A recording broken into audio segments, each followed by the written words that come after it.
Salah satu warga negara asing yang menjadi korban dugaan penipuan berkedok investasi properti Golden City dengan kerugian hingga puluhan miliar rupiah berharap cepat mendapat keadilan hukum. Pihaknya percaya Polri akan memproses kasus ini secara hukum yang berlaku di Indonesia.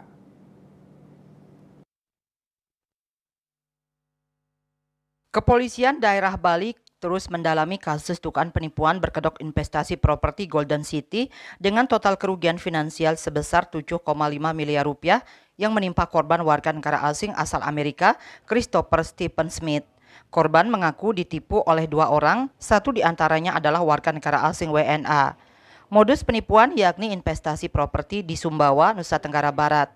Ia berharap cepat mendapat keadilan hukum dan percaya Polri akan memproses kasus ini secara hukum yang berlaku. Saya berharap mendapatkan keadilan hukum dan terlapor dapat bertanggung jawab atas perbuatannya. Dan saya percaya Polri akan memproses hukum sesuai peraturan hukum.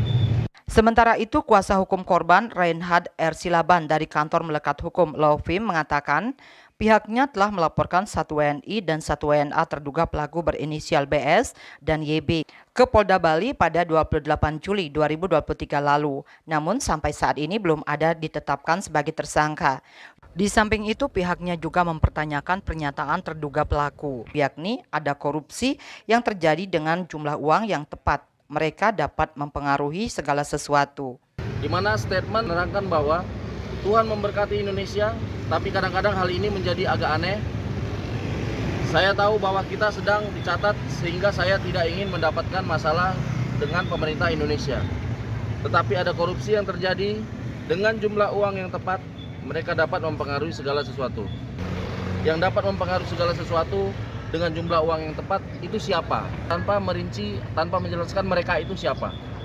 Sampai saat ini tercatat 43 orang menjadi korban penipuan ini. Raiswantara, Bali TV.